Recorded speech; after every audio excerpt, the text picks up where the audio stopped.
Hi, ഞാൻ എൻ്റെ healing part 3 include ചെയ്യാൻ പറ്റാത്ത കുറച്ച് പോയിൻറ്റ്സ് ഉണ്ടായിരുന്നു. അതിനെപ്പറ്റി മാത്രം പറയാനായിരുന്നു. ഓൾറെഡി ഞാൻ ആ വീഡിയോ ഷൂട്ട് ചെയ്ത് വെച്ചു. അപ്പോൾ അതിനകത്തേക്ക് ഇൻക്ലൂഡ് ചെയ്യാൻ കുറച്ച് പോയിൻറ്റ്സ് ഉണ്ട്. അത് ഞാൻ നിങ്ങളുടെ ഒന്ന് സംസാരിക്കാനായിരുന്നു. ട്രീറ്റ്മെൻറ്റിന് ശേഷം ഉണ്ടായ ഡിഫറൻസ്, ഞാൻ ആക്ച്വലി ട്രീറ്റ്മെൻറ്റിനെ പറ്റിയാണ് പറഞ്ഞുകൊണ്ടിരുന്നത്. അപ്പം അതിന് ശേഷം ഉണ്ടായി എനിക്ക് എന്തെങ്കിലും ഡിഫറൻസ് ഉണ്ടായി എന്നാണ് ഞാൻ പറയുന്നത്. ഈ ഒരു ചെറിയ പോർഷനിൽ അതാണ് പറയുന്നത്. അതായത് എൻ്റെ ഷോൾഡറിൽ എനിക്ക് ഭയങ്കര പെയിൻ ആയിരുന്നു. ഐ മീൻ ഞാൻ 56, 58 ആ റേഞ്ചിലാണ് എൻ്റെ വെയിറ്റ് ഉണ്ടാവുക എപ്പോഴും. പക്ഷേ എനിക്ക് ഈവൺ ആ വെയിറ്റ് ആയാൽ പോലും എനിക്ക് ഫീൽ ചെയ്യുന്നത് ഞാനൊരു 70, 73 അത്രയും ഒരു ഭാരം എടുത്ത് നടക്കുന്നൊരു ഫീലാണ് എനിക്ക് എപ്പോഴും ഷോൾഡറിൽ ഉണ്ടാവുക. ഒരു ഭയങ്കര വെയിറ്റ് എടുത്തിട്ട് എപ്പോഴും എനിക്ക് നടക്കാൻ ഭയങ്കര ഹെവിയാണ്. അപ്പം ആ ഹെവിനെസ് എനിക്ക് കുറഞ്ഞു. എനിക്ക് ഇവിടുത്തെ പെയിൻ ഭയങ്കരമായിട്ട് കുറഞ്ഞു. പിന്നെ എൻ്റെ ഈ ഏരിയയിലുള്ള പെയിൻ, എനിക്കിവിടെ ഭയങ്കര ഇൻഫ്ലമേഷൻ ആയിരുന്നു. കുറച്ചും കൂടെ ഇങ്ങനെ തടിപ്പ് ഇങ്ങനെ ഉണ്ടായിരുന്നു. അതൊക്കെ ഭയങ്കരമായി കുറഞ്ഞു. അവിടുത്തെ ഇൻഫ്ലമേഷൻ കുറഞ്ഞു. പിന്നെ എൻ്റെ കാഫ് റീജിയൻ, അതെനിക്ക് ഈവൺ നടുവേദന വരുന്നതിന് മുന്നേ, അതെനിക്ക് ഈ ഡിസ്ക് പ്രശ്നങ്ങളൊക്കെ വരുന്നതിന് മുന്നേ എൻ്റെ കാഫിൽ ഭയങ്കര പെയിനായിരുന്നു. അതായത് ഇങ്ങനെ ഗട്ടർ പോലെയായിരുന്നു, റോഡ് പോലെ കുറേ കുഴി നമ്മൾ തൊടുമ്പോൾ തന്നെ. എനിക്ക് തിരുവാതിര കളിക്കുന്ന സമയത്തൊക്കെ അച്ഛൻ വീട്ടിലൊന്ന് മസാജ് ചെയ്യുമ്പം ഒരു സ്മൂത്ത് അല്ല, ഇപ്പോഴും അവിടെ കുറേ ഇങ്ങനെ നീരായിരുന്നു മൊത്തം കാഫ് റീജിയനിൽ. അത് കംപ്ലീറ്റ്ലി മാറി. അപ്പം എനിക്ക് റിക്കവറി ഉണ്ടായത് എൻ്റെ ഒരു 80% ബുദ്ധിമുട്ടുകൾ മാറി. ഇപ്പം സൈനസിൻ്റെ കാര്യത്തിലാണെങ്കിൽ ഞാൻ എപ്പോഴും മോസ്റ്റ്ലി വായക്കൂടിയാണ് ബ്രീത്ത് എടുക്കുക. മൂക്ക് എപ്പോഴും ബ്ലോക്ക്ഡാണ്. അത് മാറി. ഉറങ്ങുമ്പോഴൊക്കെ എനിക്ക് ബ്രീത്ത് കിട്ടില്ല. എപ്പോഴും ഞാൻ ഞെട്ടി എഴുന്നേറ്റുകൊണ്ടിരിക്കും. ഡീപ്പ് സ്ലീപ്പ് ഉണ്ടാവില്ല. അതൊക്കെ മാറി. ഡീപ്പ് സ്ലീപ്പ് കിട്ടി തുടങ്ങി. എനിക്ക് ഇവിടെയൊക്കെ പെയിനായിരുന്നു. അതൊക്കെ ഒരു പരിധിവരെ കുറഞ്ഞു. പിന്നെ ഇവിടെയൊക്കെ ഇൻഫ്ലമേഷൻ ഉണ്ടായിരുന്നു. കാണുമ്പോൾ തന്നെ ഇങ്ങനെയായിരുന്നു ഉണ്ടായത്. അത് കുറേ കുറഞ്ഞു. പിന്നെ എൻ്റെ അടുത്ത് കുറേ ആൾക്കാർ ജിമ്മ്, യോഗ ഇങ്ങനെയൊക്കെ ചെയ്താൽ മാറുമെന്ന് പറഞ്ഞിരുന്നു. ഞാൻ അതിനെപ്പറ്റി എവിടെയും മെൻഷൻ ചെയ്തില്ല.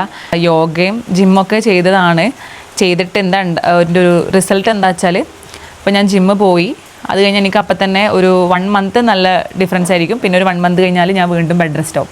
യോഗയും സെയിം തന്നെയാണ്. അപ്പം ഞാനൊക്കെ ട്രൈ ചെയ്തിരുന്നു. പക്ഷേ അതിൽ നിന്നൊക്കെ ഞാൻ മനസ്സിലാക്കിയൊരു കാര്യം, ആദ്യം ഇത് ബോഡീനൊന്ന് ഈ വേദനയൊന്നൊന്ന് റെഡിയാക്കിയിട്ടാണ്. മീൻസ് അതൊക്കെ മേ ബി എന്നെ ഒരു പ്രൈമറി സ്റ്റേജിൽ ഹെൽപ്പ് ചെയ്തേനെ. പക്ഷേ ഞാൻ അങ്ങനെ ഒരു പ്രൈമറി സ്റ്റേജ് അല്ലാത്തത് കൊണ്ട് എനിക്ക് ട്രീറ്റ്മെൻറ്റ് ആവശ്യമായി വന്നു. ഇത്രയും പോയിൻറ്റ്സ് എനിക്ക് അതിനകത്ത് ഇൻക്ലൂഡ് ചെയ്യാൻ പറ്റിയില്ല. പിന്നെ ഉണ്ടായ കുറവെന്ന് വെച്ചാൽ മൈഗ്രെയിൻ ഒരു പരിധിവരെ കുറഞ്ഞു. ഇനി അതിന് ട്രിഗർ ചെയ്യുന്ന എന്തെങ്കിലും ചെയ്താൽ മാത്രമാണ്, അതായത് ഉറങ്ങാതിരിക്കുക, ഭക്ഷണം കഴിക്കാതിരിക്കുക, ഹൈഡ്രേഷൻ കുറയുക, അങ്ങനെയൊക്കെയാണ് എനിക്ക് പിന്നെയും മൈഗ്രെയിൻ വരിക. അല്ലാതെ എനിക്ക് എപ്പോഴും തലവേദനയായിരുന്നു. അതൊരു പരിധിവരെ കുറഞ്ഞു. ഏറ്റവും വലിയ ഡിഫറൻസ് സ്ലീപ്പിംഗ് ക്വാളിറ്റിയാണ്. അത് നല്ലോണം ഇമ്പ്രൂവ് ആയിട്ടുണ്ട്. ഇതൊക്കെയാണ് എനിക്കൊന്ന ഡിഫറൻസസ്. ബിഫോർ ഞാൻ എൻ്റെ ഫസ്റ്റ് വീഡിയോയിൽ പറഞ്ഞിട്ടുണ്ട്. ഇതാണ് ആഫ്റ്റർ. അത് 3rd വീഡിയോയിലെങ്കിലും മെൻഷൻ ചെയ്യണം. കാരണം നിങ്ങൾക്ക് എൻ്റെ വീഡിയോ കണ്ടാൽ മനസ്സിലാവും. ഞാനിനി 3rd വീഡിയോ ഇടുകയാണ്, കാണുക. നിങ്ങളെ ഹെൽപ്പ് ചെയ്യുന്നുണ്ടെങ്കിൽ ഹെൽപ്പ് ചെയ്യട്ടെ. Okay, bye. കാണാം കേട്ടോ. ഇന്ന് പ്രകൃതി രമണീൻ്റെ കൂടെ ഒരു വീഡിയോ ആണ്. വീഡിയോ എന്തിനെക്കുറിച്ച് വെച്ചാൽ, നമ്മൾക്കൊരു ഹീലിംഗ് പാർട്ട് 3 എടുക്കാനുണ്ടായിരുന്നു. ഞാനത് പോസ്റ്റ് ചെയ്യാതിരുന്നത് എന്താ വെച്ചാൽ, ഞാൻ ഹീലായില്ല. ഇടയിൽ എനിക്കൊരു പണി കിട്ടി. ഞാൻ നേപ്പാളിൽ പോയി വന്ന സമയത്ത് ഞാൻ വീണിരുന്നു. എൻ്റെ ലെഫ്റ്റ് ബാക്ക് ഇടിച്ചാണ് വീണത്. അപ്പോൾ അതിൻ്റെ ട്രീറ്റ്മെൻറ്റിലൊക്കെ ആയിരുന്നു. പിന്നെ അമ്മ ട്രീറ്റ്മെൻറ്റിലായിരുന്നു. അപ്പോൾ എല്ലാം കൂടെ ഒരു ഹോസ്പിറ്റൽ, വീട്, നാട്, എൻ്റെ വ്യൂ മാത്രമല്ല, സാധാരണ നമ്മളിങ്ങനെയാണ് ഇവിടെ എന്നാലും കാണിച്ചത്. ചോല അത്. അപ്പം നമ്മൾ ടോപ്പിക്കിലേക്ക് വന്നു കഴിഞ്ഞാൽ, ഞാൻ ആ 2nd വീഡിയോ ഇട്ട് കഴിഞ്ഞിട്ട് പോസ്റ്റ് ചെയ്യാമെന്ന് വിചാരിച്ച വീഡിയോസിൽ കുറച്ച് വ്യത്യാസങ്ങൾ വരുത്തി. അതെന്തൊക്കെയാണെന്ന് വിചാരിച്ചാൽ, ഇങ്ങനെ വന്ന് സംസാരിക്കുന്നില്ലേ നിങ്ങളോട് യൂട്യൂബിൽ, ഇതുപോലെ ഞാൻ കാണുന്ന ആൾക്കാരോടും എന്നോടത്ത് എന്തെങ്കിലും ബുദ്ധിമുട്ട് പറയുമ്പോഴൊക്കെ ചോദിക്കുന്നവരോടത്തിട്ടോ, എല്ലാവരുടെ അടുത്തും പോയിട്ട് എനിക്കറിയുന്ന കാര്യങ്ങളൊക്കെ പറയല്ല. എൻ്റെ അടുത്ത് ആരെങ്കിലും എങ്ങനെയാണ് മാറിയെന്നൊക്കെ എൻ്റെ പേഴ്സണൽ ആൾക്കാർ വന്ന് ചോദിക്കുമ്പോൾ ഞാൻ ഇവരുടെ അടുത്ത് പറഞ്ഞു കൊടുക്കും. ഇതുപോലെ ഞാൻ നിങ്ങളോട് പറഞ്ഞ പോലെ തന്നെ അവരോട് സംസാരിക്കും. ഇതുപോലെ ഞാൻ എൻ്റെ അമ്മയോട് പറഞ്ഞിരുന്നു. എൻ്റെ അമ്മ എന്ത് ചെയ്യുന്നത് വെച്ചാൽ, എനിക്ക് ചെയ്ത എല്ലാ ട്രീറ്റ്മെൻറ്റും റെപ്ലിക്ക പോലെ എടുത്ത് വെച്ചിട്ടുണ്ട്. അപ്പോൾ അമ്മക്ക് അത് തന്നെ വേണം. അമ്മ ചോദിച്ചു, എന്താ എനിക്ക് ഹിജാമ ചെയ്യാത്തേ, എന്താ എനിക്ക് വിരേചനം ചെയ്യാത്തേ. ഇത് പാളി. കാരണം ഞാൻ ഇത്രയും നെഗറ്റീവ് കൊടുക്കേണ്ട കാര്യം ഉണ്ടായില്ല. അപ്പം അമ്മയുടെ വിചാരം എനിക്ക് ചെയ്ത പോലെ അമ്മക്ക് ചെയ്താലാണ് മാറുക. പിന്നെ ആക്ച്വലി ഇതിന് ഒരുപാട് കാര്യങ്ങൾ കോറിലേറ്റഡ് ആണ്. ഒന്ന് നമ്മുടെ ഏജ്, 2 നമ്മുടെ ഇൻറ്റൻസിറ്റി, ആ പെയിനിൻ്റെ ഇൻറ്റൻസിറ്റി, പിന്നെ നമ്മൾ അതിനോട് അപ്രോച്ച് ചെയ്യുന്നൊരു വേ, ഇതൊക്കെ കോറിലേറ്റഡ് ആയിരുന്നു. അഷ്ടാംഗം കൂറ്റനാടാണ് ഞാൻ ട്രീറ്റ്മെൻറ്റ് എടുത്തത്. ഞാൻ അതിൻ്റെ ഡീറ്റെയിൽസ് ഡിസ്ക്രിപ്ഷനിലിടാം. ഇത് ഞാൻ ഒരു കൊലാബ് പോലെ ചെയ്യല്ല. ഞാൻ 81,000 അവിടെ എൻ്റെ 23 ഡേയ്സിൻ്റെ ബില്ലായത്. ഞാൻ അത് പേ ചെയ്തിട്ടാണ് ഞാൻ ആ ട്രീറ്റ്മെൻറ്റ് എടുത്തത്. ഞാൻ ചെയ്ത ഒരു ട്രീറ്റ്മെൻറ്റ് എനിക്ക് റിസൾട്ട് വന്നതുകൊണ്ടാണ് ഇപ്പോൾ ഇതിനെപ്പറ്റി സംസാരിക്കുന്നത്. കമൻസും എനിക്ക് വന്ന മെസ്സേജസും കണ്ടപ്പോൾ മനസ്സിലായി നിങ്ങൾക്ക് ഒരുപാട് ആൾക്ക് ഇങ്ങനൊരു ബുദ്ധിമുട്ടുണ്ടെന്ന്. അപ്പം ഞാനിത് പറയേണ്ടത് എനിക്കൊരു ആവശ്യമായി വന്ന്. അഷ്ടാംഗം കൂറ്റനാട്, ഞാൻ അഡ്രസ്സ് ഇടാം. എൻ്റെ ഡോക്ടർ MA ഡോക്ടർ ആയിരുന്നു. ഞാൻ എൻ്റെ ഡോക്ടറിനെ പറ്റിയാണ് ഇവിടെ പറയുന്നത്. അവിടുത്തെ എല്ലാ ഡോക്ടേഴ്സും നല്ലതാണ്. കാരണം നമ്മളെ കൂടെ കുറേ പേരുണ്ടായിരുന്നല്ലോ. അവരുടെയൊക്കെ നമ്മൾ ഒന്നിച്ച് ഭക്ഷണം കഴിക്കുമ്പോഴൊക്കെ കാണുന്ന ആൾക്കാരുണ്ട്. ഒരു റൂമൊക്കെ അടുത്തടുത്തുള്ള റൂമിലുള്ള ആൾക്കാരുണ്ട്. അപ്പോൾ അവരൊക്കെ പല ഡോക്ടേഴ്സിനെ അവിടെ കാണുന്നുണ്ട്. ആ ഡോക്ടേഴ്സൊക്കെ നല്ലതാണ്. ഞാൻ എടുത്ത ഡോക്ടർ MA ഡോക്ടറാണ്.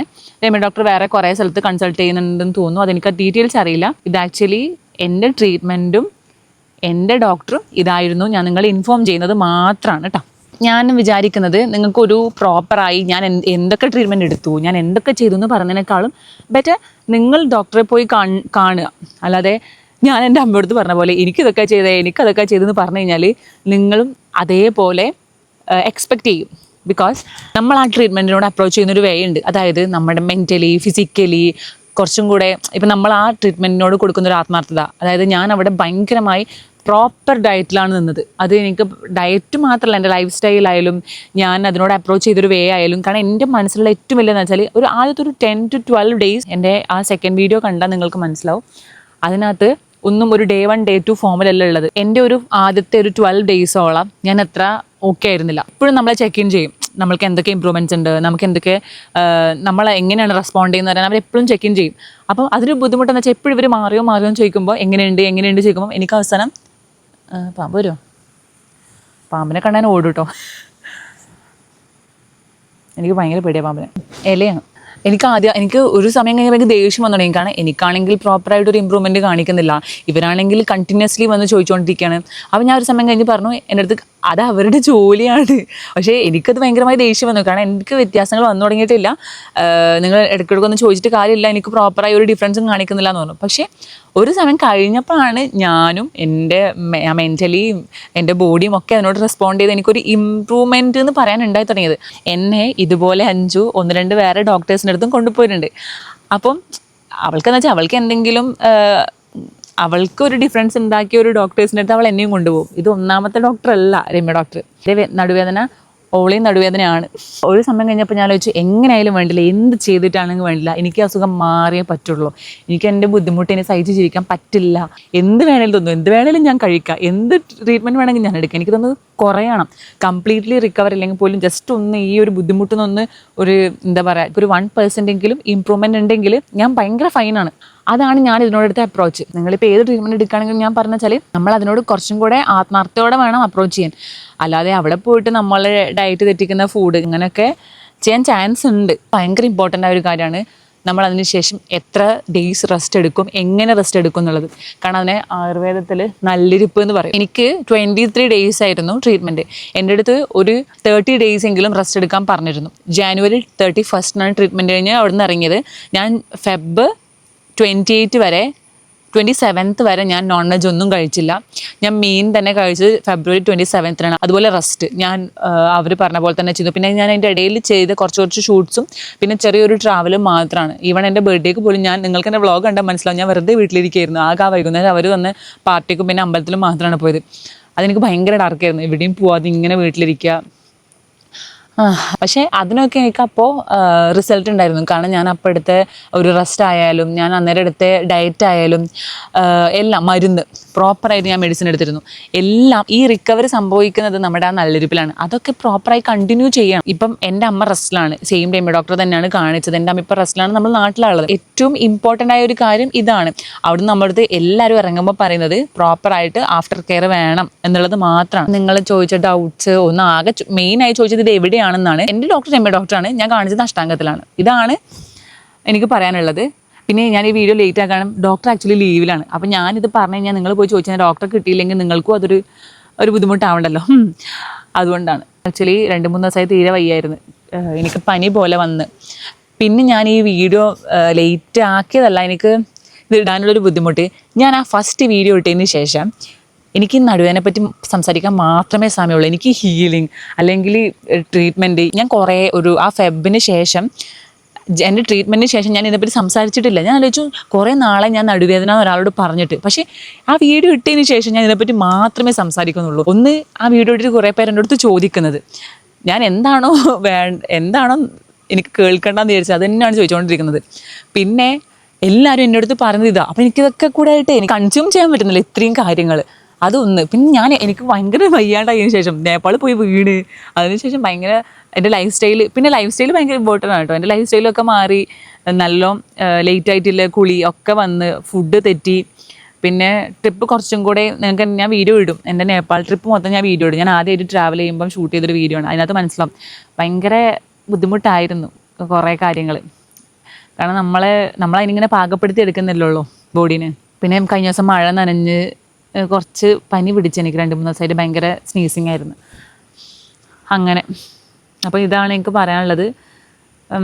നമ്മളിതിനെപ്പറ്റി ഇനി സംസാരിക്കില്ല.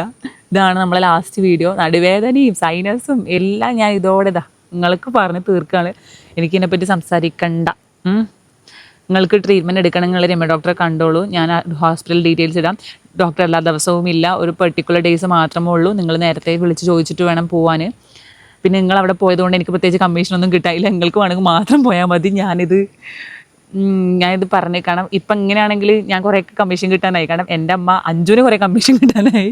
കാരണം എൻ്റെ അമ്മ ട്രീറ്റ്മെൻറ്റ് എടുക്കുന്ന അതേ സമയത്ത് അഞ്ജുവിൻ്റെ മദർ ഇൻ ലോയും ട്രീറ്റ്മെൻറ്റ് എടുക്കുമായിരുന്നു. അപ്പോൾ നമ്മളിങ്ങനെ ഹോസ്പിറ്റലൊരു എന്താ പറയുക, നമ്മളൊരു കുടുംബ സംഗമം പോലെയായി എല്ലാവരും. എനിവേ, നന്നായിരിക്കുക, ആരോഗ്യത്തോടെ ഇരിക്കുക. Health is wealth. അങ്ങോട്ടുമില്ല ഇങ്ങോട്ടുമില്ല, ഹെൽത്ത് ഈസ് വെൽത്ത്. അത്രേ എനിക്ക് പറയാനുള്ളൂ. ആരോഗ്യം ഉണ്ടെങ്കിൽ നമ്മൾക്ക് ഒന്നും നോക്കണ്ട, ആരും നോക്കണ്ട, നേരെ അങ്ങ് പോവുക, അത്രേ ഉള്ളൂ. പിന്നെന്താ പറയാൻ. പിന്നെ എൻ്റെ ആ വീഡിയോ കണ്ടിട്ട് എനിക്കൊരു കമൻ്റ് ഉണ്ടായിരുന്നു, ഇതിപ്പോൾ ഫുഡ് ബ്ലോഗ് പോലെ ഉണ്ടല്ലോ എന്ന്. ഇത് ആക്ച്വലി ഇതേ കമൻറ്റ് എൻ്റെ അമ്മയും പറഞ്ഞിരുന്നു. ഇതിപ്പോൾ നീ ട്രീറ്റ്മെൻറ്റ് എന്ന് പറഞ്ഞിട്ട് ഫുഡ് ബ്ലോഗ് ആണല്ലോ. കാരണം നമ്മൾക്ക് ആകെ ഫോൺ വീഡിയോ എടുക്കാനുള്ള ഫുഡ് മാത്രമേ ഉള്ളൂ. ബാക്കി ടൈം ട്രീറ്റ്മെൻറ്റ് റൂമിലും ക്യാൻറ്റീനുമാണ്. വേറെ പുറത്തിറങ്ങുന്നില്ല. ഫുഡാണെങ്കിൽ അവിടെ ഫോൺ കൊണ്ടുപോകാം, ട്രീറ്റ്മെൻറ്റ് റൂമിൽ ഫോൺ കൊണ്ടുപോകാൻ പറ്റില്ല. റൂമിലത്തെ വീഡിയോയും കുറച്ചുണ്ട്. ഞാനിത് യൂട്യൂബിന് വേണ്ടി എടുത്ത വീഡിയോ അല്ലല്ലോ. അപ്പം എനിക്ക് കാണാൻ വേണ്ടി എടുത്ത കുറച്ച് വീഡിയോസ് മാത്രമേ അതിനകത്തുള്ളൂ. എന്തെങ്കിലും ഡൗട്ട് ഉണ്ടായിരുന്നോ? പിന്നെ കുറേ പേര് എനിക്ക് ഇൻസ്റ്റാഗ്രാമിൽ ഇത് എഴുതാൻ സ്ഥലം, കുറേ പേര് അവരുടെ പ്രിയപ്പെട്ടവർക്ക് വേണ്ടിയിട്ടൊക്കെ എൻ്റെ അടുത്ത് ഹോസ്പിറ്റൽ ഡീറ്റെയിൽസ് ചോദിച്ചിരുന്നു. ഇതാണ് ഹോസ്പിറ്റൽ. നിങ്ങൾ ഭയങ്കരമായി അതിനെ ടേക്ക് കെയർ ചെയ്യണം, എന്നാൽ മാത്രമേ നിങ്ങൾക്കിത് മാറുള്ളൂ. പിന്നെ ഞാനിത് അവസാനമായി പറഞ്ഞു വെക്കുന്നത്, നമ്മൾ ഇനി ഇതിനെപ്പറ്റി സംസാരിക്കില്ല. എൻ്റെ നടുവേദന നിങ്ങൾ മറക്കുക. നമ്മൾക്കിതിൽ ഡീലില്ല. നമ്മൾ കഴിഞ്ഞ് ടോപ്പിക്ക് സംസാരിക്കുന്നത്. എനിക്ക് തന്നെ പറഞ്ഞ് വീണ്ടും ഞാൻ രോഗിയായിക്കൊണ്ടിരിക്കുന്നത്. നമ്മൾ കുറേ പ്രാവശ്യം ഒരു ടോപ്പിക്കിനെ പറ്റി തന്നെ സംസാരിച്ചാലേ നമുക്കത് ഉണ്ടെന്നുള്ളൊരു വരും. നമ്മളൊരു വിഷമായപ്പോൾ നമ്മൾ കുറേ പ്രാവശ്യം കുറേ പേരോട് പറയുമ്പോൾ നമ്മളെ ഉള്ളിൽ തന്നെ അതിങ്ങനെ കടന്നുകൊണ്ടിരിക്കുക. അതാണ് എൻ്റെ അടുത്ത് ആരെങ്കിലും എന്താണ് നടുവേദന, എന്ത് പറ്റി, എങ്ങനെയുണ്ട് എന്നൊക്കെ ചോദിക്കുമ്പോൾ തന്നെ അപ്പോൾ ഇപ്പോഴും ഒരേ ടോപ്പിക്കിനെ സംസാരിക്കുമ്പോൾ ഞാൻ തന്നെ ഞാനൊരു രോഗിയായിരിക്കുകയാണ്. എനിക്ക് താല്പര്യമില്ലാത്തൊരു ടോപ്പിക്കാണ് അത്. എനിക്ക് വേറെ ഒരുപാട് കാര്യങ്ങൾ പറയാനും ചെയ്യാനൊക്കെ ഉണ്ട്. പിന്നെ എൻ്റെ കുറേ അവിടെ ഇവിടെയൊക്കെ വന്ന് ഈ മീഡിയ പോസ്റ്റിന് താഴെ കുറേ പേര് കമൻറ്റ്, ഇതൊക്കെ എല്ലാവർക്കും ഉള്ളതാണ്, ഇതൊക്കെ വലിയൊരു കാര്യമാണെന്നൊക്കെ.